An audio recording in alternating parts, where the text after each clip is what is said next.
कहानी की शुरुआत में ही हम कुछ लोगों की एक टीम को देखते हैं जो एक गाड़ी में बैठकर जंगल के बीच वाली सड़क से आगे बढ़ रहे होते हैं। असल में ये लोग मैक्सिकन स्पेशल फोर्स के स्क्वाड मेंबर्स थे, लेकिन इस वक्त ये सब अपने गांव वापस जा रहे थे वेकेशन बिताने के लिए। कई सालों बाद पांचों दोस्तों को एक साथ छुट्टी मिली थी, इसलिए सब काफी खुश थे और मस्ती करते हुए अपने इलाके की तरफ लौट रहे थे। लेकिन थोड़ी दूर आगे बढ़ने के बाद अचानक चारों तरफ से कई गाड़ियां आकर इनकी गाड़ी को टक्कर मार देती हैं। सेकेंडों में माहौल एकदम तहस नहस हो जाता है। उन्हें समझ ही नहीं आता कि कौन और क्यों उन पर अचानक हमला कर दिया। लेकिन बिना कोई टाइम वेस्ट किए वे सब गाड़ी से उतरकर अपनी अपनी राइफल निकाल लेते हैं और फायरिंग शुरू कर देते हैं। पांचों मिलकर ऐसी जबरदस्त लड़ाई शुरू कर देते हैं कि हमलावरों को समझ ही नहीं आता कि ये लोग उल्टा गेम पलट देंगे। कोई चाकू निकालकर किसी के सीने पेट चीरने लगता है तो कोई उनके हथियार छीनकर उसी से गोलियां चला देता है। मतलब समझ ही रहे हो, स्पेशल स्क्वाड के मेंबर हैं, बात ही अलग है। चंद सेकंड में ये पांचों सारे हमलावरों को ढेर कर देते हैं और फिर हर कोई अपनी अपनी पोजीशन में खड़ा हो जाता है। अब चलो जानते हैं कि आखिर कौन लोग थे जिन्होंने इन स्क्वाड मेंबर्स पर हमला किया। यहीं से कहानी हमें 72 घंटे पहले की एक घटना पर ले जाती है। यहाँ हम एक लड़की को देखते हैं जिसका नाम है इसाबेला।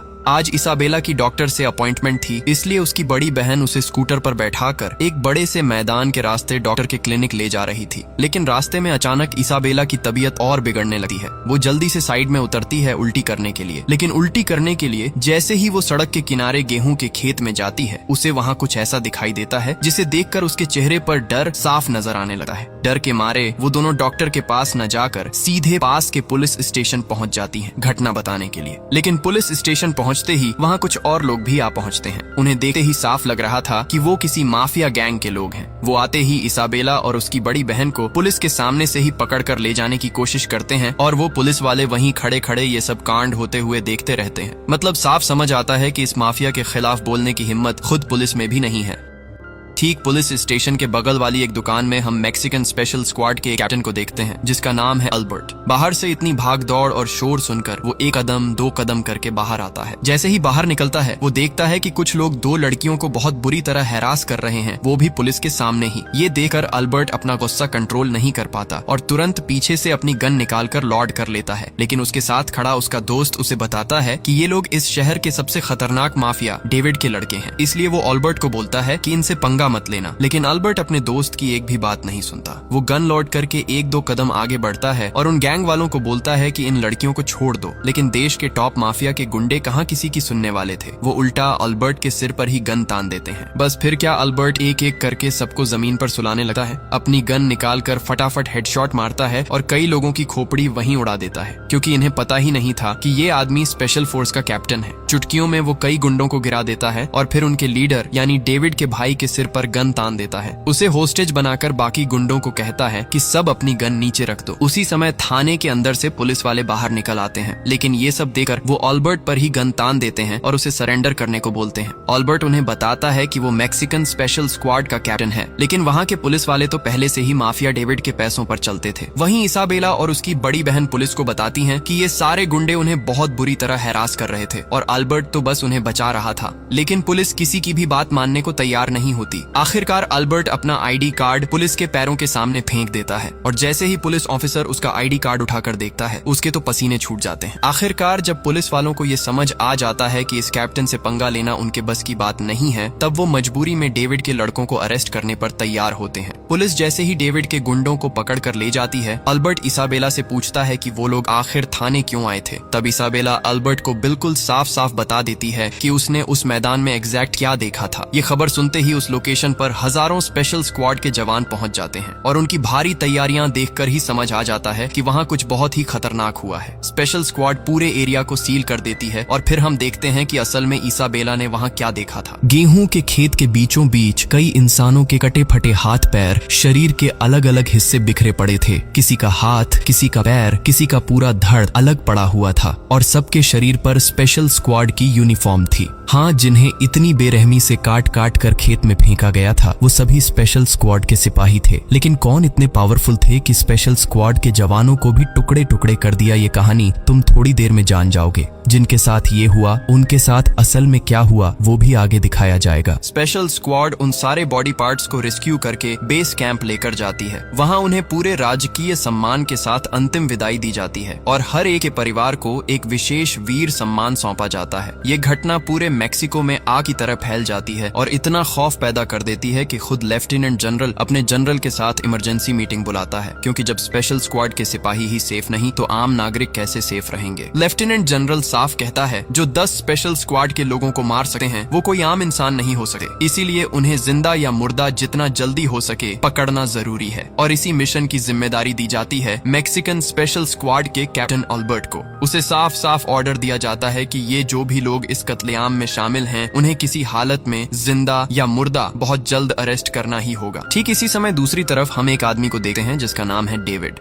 वो अपने घर पर अपनी 2 छोटी छोटी बेटियों के लिए प्यारे प्यारे पेस्ट्री आइटम से खाना बना रहा होता है। साथ ही वो टीवी पर न्यूज देख रहा होता है जहां दिखाया जाता है कि स्पेशल स्क्वाड के मेंबर की मर्डर की खबर पूरे देश में फैल चुकी है। अब अगर मैं तुमसे कहूं कि ये जो बिल्कुल सिंपल और मासूम दिखने वाला आदमी है वही इंसान है जिसने स्पेशल स्क्वाड को इतनी बेरहमी से काट काट कर मार डाला, तो तुम यकीन करोगे? अपने परिवार के सामने जितना शर्मीला और सीधा सादा अपने परिवार के बाहर वो उतना ही खतरनाक। वो अपनी पत्नी और 2 छोटी प्यारी बेटियों के साथ बिल्कुल नॉर्मल तरीके से जिंदगी जीता है, लेकिन उसका परिवार ये नहीं जानता कि ये आदमी असल में कितना बड़ा गैंगस्टर है और उसके ऊपर ये एक मारक डेंजरस साइको भी है। खैर, बच्चों को खाना खिलाते वक्त अचानक उसके दरवाजे की बेल बजती है। वो दरवाजा खोलता है और देखता है कि उसका छोटा भाई वेक्टर किसी के हाथों बुरी तरह पिटा हुआ घर लौटा है। डेविड उससे पूछता है कि उसकी ये हालत कैसे हुई। वेक्टर अपने भाई को थोड़ी देर पहले जो उसके साथ हुआ सब बता देता है। तब डेविड कहता है उस स्पेशल स्क्वाड वाले को मैं देख लूंगा, अब तू जा और उस लड़की को पकड़ कर ले आ जिसकी वजह से तेरी ये हालत हुई है। बड़े भाई की बात मानकर वेक्टर सीधा इसाबेला के घर पहुंच जाता है और वहां पहुंचकर वो इसाबेला और उसकी बड़ी बहन दोनों को पकड़कर अपने अड्डे पर ले जाता है। समझ ही रहे हो अब इन दोनों लड़कियों पर कितना भयानक टॉर्चर होने वाला है। उधर हम स्पेशल स्क्वाड टीम का मीटिंग रूम देखते हैं। चलो तुम्हें इस स्क्वाड के मेंबरों से मिलवा दूं। इस टीम का कैप्टन है अल्बर्ट, टीम के सीनियर मेंबर का नाम है हानदान्स, टीम के लेफ्टिनेंट का नाम है नावा और टीम के सबसे छोटे सबसे जूनियर 2 मेंबर हैं लुइस और ब्राडो। ये लुइस और ब्राडो अपनी जिंदगी में पहली बार किसी मिशन पर जा रहे हैं। ये उनका पहला ही ऑपरेशन है। अल्बर्ट आता है और सबको मिशन की पूरी जिम्मेदारियां समझाने लगता है। वो टीम के हर मेंबर को एक एक फाइल थमा देता है और हर एक मिशन को A to Z समझाकर अल्बर्ट उनसे कहता है सोल्जर्स, अब हम लड़ने जा रहे हैं इस शहर के सबसे बड़े माफिया से, क्योंकि जिसके हाथों हमारे स्पेशल फोर्स के ही लोग सेफ नहीं, उसके हाथों देश के आम लोग कैसे सेफ रहेंगे। इसलिए किसी भी कीमत पर, चाहे अपनी जान ही क्यों न देनी पड़े, उस माफिया को खत्म करना होगा। लेकिन उस माफिया तक पहुंचने से पहले उन्हें उसके दाहिने हाथ विलियम तक पहुंचना होगा, क्योंकि उस माफिया के सारे गंदे काम, सारे अपराध सब विलियम ही हैंडल करता है।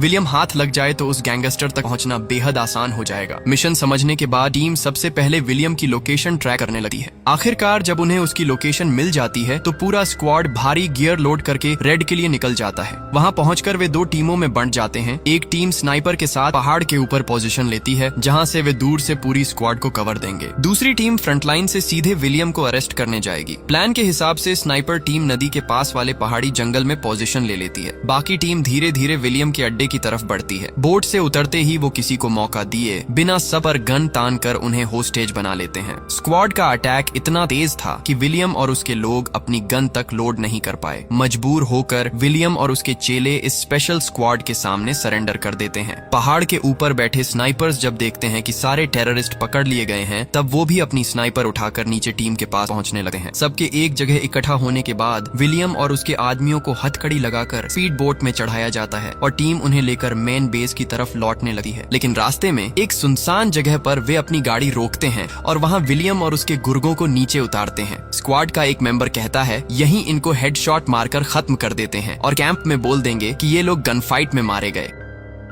लेकिन टीम का कैप्टन अल्बर्ट तुरंत उन्हें ऐसा करने से मना कर देता है, क्योंकि वो बताता है कि हम लोग कानून के रक्षक हैं और अगर हम ही कानून तोड़ने लगें तो देश के लोग कानून कैसे मानेंगे। इसीलिए वो विलियम और उसके चेलों को उनकी ही एक स्क्वाड टीम की गाड़ी में हैंडओवर कर देता है। इसके बाद वो सब वहां से अपने बेस की तरफ लौटने लगते हैं। खैर, ये मिशन कंप्लीट करने के बाद अल्बर्ट अपने जनरल के पास जाता है, क्योंकि ये मिशन उसने सक्सेसफुली पूरा किया था और काफी लंबे समय से उसे कोई छुट्टी भी नहीं मिली थी। इसलिए वो जनरल से रिक्वेस्ट करता है कि उसकी 5 लोगों की टीम को कुछ दिनों की छुट्टी दे दी जाए। अल्बर्ट जनरल को ये भी बताता है कि वो लोग ये वेकेशन पूरा करके आ जाएंगे और इसके बाद अपने अगले मिशन को भी कंप्लीट कर देंगे। जनरल अल्बर्ट की बात पर भरोसा करता है और उसकी टीम के 5 लोगों को एक साथ कुछ दिनों की छुट्टी दे देता है। इसके बाद अल्बर्ट अपनी टीम को ये न्यूज बताता है और सब लोग एक ही गाड़ी में वेकेशन मनाने गांव की तरफ निकल पड़ते हैं। लेकिन जाने से पहले स्पेशल स्क्वाड के कुछ मेंबर्स उन्हें कहते हैं कि वो लोग उनकी सिक्योरिटी देकर उन्हें उनकी एरिया तक छोड़ आएंगे, क्योंकि वेकेशन के समय उनके पास कोई वेपन नहीं रहेगा। लेकिन अल्बर्ट उन्हें मना कर देता है और कहता है कि इसकी कोई जरूरत नहीं है, तुम लोग अपनी ड्यूटी पर ही रहो। अब दोस्त लोग एक साथ छुट्टी मिलने की वजह से काफी खुश होते हैं और इस खुशी के मोमेंट को अपने मोबाइल में फोटो लेकर कैप्चर भी कर लेते हैं। इसके बाद जब वो लोग कुछ दूर आगे बढ़ते हैं, तभी अचानक कुछ गैंगस्टर्स उनके ऊपर हमला कर देते हैं और यही वो सीन है जो तुमने मूवी के बिल्कुल शुरुआत में देखा था। सबको खत्म करने के बाद अल्बर्ट अपनी टीम को ऑर्डर देता है कि इन लोगों के पास जितनी भी एमओ है सब कलेक्ट कर लो। साथ ही वो खुद जमीन पर पड़ी हुई सारी राइफल्स उठाना शुरू करता है, क्योंकि उसे समझ आ चुका था कि उनका ये अटैक करवाया है खुद गैंगस्टर डेविड ने। और जब एक बार उन पर हमला हो ही चुका है, इसका मतलब है कि इस जंगल के आसपास डेविड के और लोग उनकी तरफ बढ़ रहे होंगे, इसलिए उन्हें अभी सबसे पहले खुद को कवर में लेना होगा। अल्बर्ट के ऑर्डर पर उसकी टीम तुरंत वहां पड़े हुए सारे मैगजीन कलेक्ट करने लगती है और उन्हें राइफल्स में लोड करने लगती है। तभी अचानक एक गाड़ी वहां आ पहुंचती है और उसमें से उन पर अंधाधुंध गोलियां चलने लगती हैं। और यहाँ हम देखते हैं कि उस गाड़ी से खुद डेविड का भाई वेक्टर आया है। वहाँ स्पेशल फोर्स की टीम पहले खुद को कवर में ले लेती है, फिर वो लोग वेक्टर के आदमियों के ऊपर जबरदस्त फायरिंग शुरू कर देते हैं।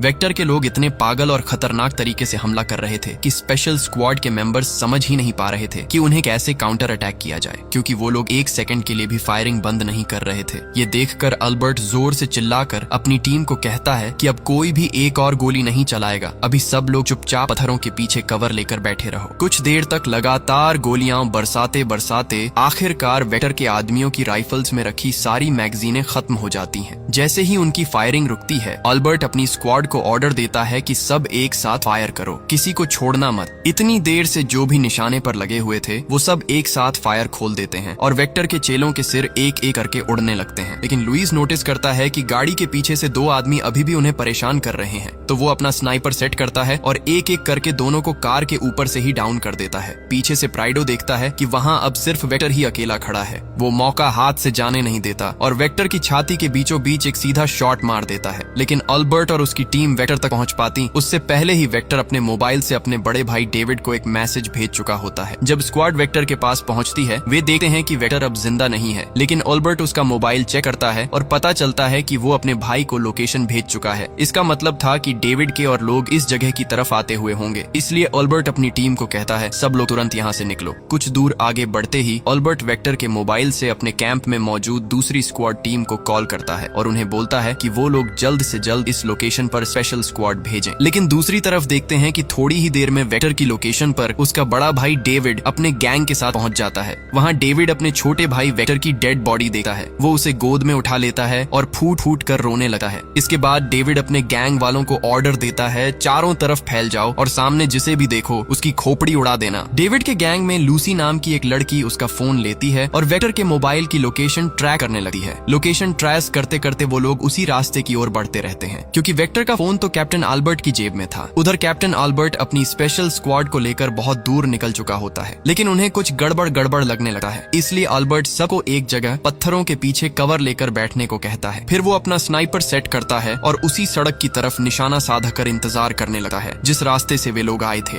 कुछ देर में अल्बर्ट देखता है कि डेविड के आदमी उसी रास्ते से उन्हें खोजते हुए आगे बढ़ रहे हैं बिना कोई मौका दिए। पहले से ही स्नाइपर सेट होने की वजह से अल्बर्ट और उसकी टीम हर एक को टारगेट करके हेडशॉट मारते जाते हैं और सारे वहीं गिरते जाते हैं। अचानक स्नाइपर शॉट्स सुनकर कुछ आदमी चारों तरफ फैलने की कोशिश करते हैं, लेकिन अल्बर्ट की टीम उन्हें भी एक एक करके ढेर करती जाती है। इसी बीच लूसी नाम की वह लड़की भागते भागते एक पहाड़ के अंदर बने एक गुफा में घुस जाती है। अल्बर्ट उसे पकड़ने की बहुत कोशिश करता है, लेकिन आखिरकार वह भागने में कामयाब हो जाती है। लेकिन इस गोलीबारी में स्पेशल फोर्स के कमांडो भी बुरी तरह घायल हो जाते हैं। किसी के हाथ में गोली लगती है, किसी के पेट में, तो पहले उन्हें वहीं फर्स्ट एड देकर खून रोकने की कोशिश की जाती है। दूसरी तरफ हम देखते हैं कि डेविड और उसके और आदमी धीरे धीरे उसी लोकेशन की तरफ बढ़ रहे हैं। अचानक लूसी डेविड के सामने पहुंच जाती है और उसे पूरी घटना बता देती है, कैसे उसके लोग मारे गए, कैसे हमला हमला हुआ, सब कुछ। इधर अल्बर्ट सोचने लगता है कि वे उनके लोकेशन को इतनी परफेक्टली कैसे ट्रैक कर पा रहे हैं। तभी उसके दिमाग में आता है कि वेक्टर का मोबाइल तो अभी भी उसकी जेब में है। वो तुरंत फोन निकालता है और वहीं जमीन पर फेंक देता है। फिर टीम को लेकर दूसरी तरफ वाले रास्ते से आगे बढ़ जाता है। उधर डेविड अपने भाई के फोन की लोकेशन फॉलो करते करते वापस उसी जगह पहुंचता है और देखता है कि जो लोग उसने भेजे थे उन सब के सिर उड़े पड़े हैं, सब एक एक करके मरे पड़े हैं। डेविड उन डेड बॉडीज के ऊपर पड़े अपने भाई वेक्टर के मोबाइल को भी देख लेता है। इसका मतलब अब वह स्पेशल फोर्स स्क्वाड को ट्रैक नहीं कर सकता, तो वह वहां से जंगल के बाहर की ओर जाने लगा है। उधर स्पेशल स्क्वाड काफी दूर निकल आया था, लेकिन गोलियां लगने से वे बुरी तरह जख्मी और बहुत थके हुए थे। इसलिए उन्होंने तय किया कि यहीं थोड़ा आराम कर लिया जाए और अपने घावों को साफ करके ठीक किया जाए। प्लान के मुताबिक वे सब बैठ जाते हैं और अपने जख्मों की पट्टी खोलकर घाव साफ करने लगते हैं। लेकिन अचानक स्क्वाड के एक मेंबर की नजर जाती है। जगह से कुछ दूरी पर एक घर जैसा कुछ दिखाई दे रहा था। जंगल के बीचों बीच ऐसा घर देखकर अल्बर्ट को तुरंत शक होता है कि यह कोई ड्रग कार्टेल या माफिया का छुपा हुआ अड्डा होगा। लेकिन जो भी हो, उन्हें वहां पहले पहुंचना ही पड़ेगा। इसलिए वे सब बहुत सावधानी से चारों तरफ नजर रखते हुए धीरे धीरे आगे बढ़ने लगे हैं। राइफलें तानकर एक एक कदम करके वे उस घर की ओर पहुंचते जाते हैं। घर के पास पहुंचकर वे अपने स्नाइपर स्कोप से देखते हैं कि 2 गार्ड घर के सामने गश्त कर रहे हैं और यह देखते ही वे समझ जाते हैं अंदर जरूर कोई खतरनाक माफिया मौजूद है। लेकिन दूसरी तरफ डेविड और उसके लोग स्पेशल स्क्वाड को खोजते खोजते उसी जगह पहुंच जाते हैं जहां थोड़ी देर पहले स्क्वाड अपने जख्मों की देखभाल कर रहा था।